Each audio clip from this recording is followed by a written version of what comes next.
На момент возгорания эти поля были засеяны пшеницей. Аграрии вот-вот должны были приступить к уборке урожая. Трудно представить, какие последствия оставил бы после себя огонь, если бы он разошелся по окрестности. Здесь недалеко находится федеральная трасса, оптово-распределительный склад и, помимо прочего, автозаправочная станция. Именно поэтому действовать нужно было решительно. Все произошло в полдень. Трое сотрудников Сунжского отдела МВД патрулировали участок федеральной трассы «Кавказ», когда почувствовали запах едкого дыма.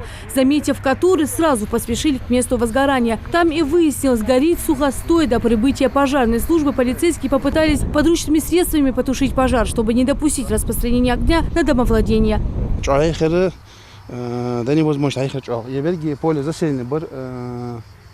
كادر وزرق حتى تاق تقول حديث جواتشي يرجع موت جوج جرأ حنزم بوت حتى يعني وش يرجع يرجع يرجع تاق تخو ماشين البوليك تحدث سياتش تدريش كتير حمزة أوتشكو بامش بوليسين دي أو رجعت تدريش وحدث سياتش الحمد لله اللي ليش إيه وتلوان تيرين دي كتير حمزة تلوان تير امشي استوديو ناست امشي بجرنا حد بيها.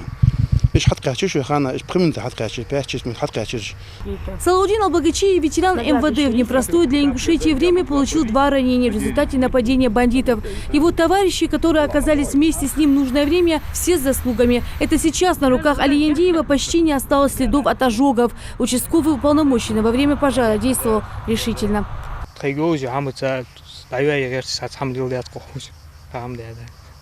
Именно даю ваши дела, мы что не стояли. Даю им. Суасу цабрюно корея, цигцы брюно из даю их таусо. Аршею уже полик цам атуш, кибусашкеш на даю их тат. Уерги даю вот она физе. Бос лакер, о йогурс уистер, из замага юлчер хадехегуач. Сотрудникам Сунжского отдела МВД особую благодарность выражают местные власти. Огонь мог нанести достаточно внушительный ущерб жителям.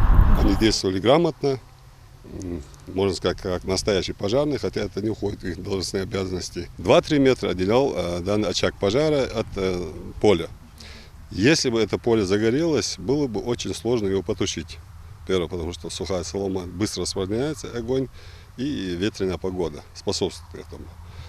Ну, какие могли быть последствия, если сказать, что вот рядом у нас проходит федеральная трасса. Если бы огонь здесь разгорелся, не считая того, что материальный ущерб, который причинен данному хозяйству, нам пришлось бы в обязательном порядке перекрыть федеральную трассу. При такой задымленности мы никак не могли допустить, что в движении автотранспорта. Это могло на несколько часов в любом случае федеральная трасса была перекрыта.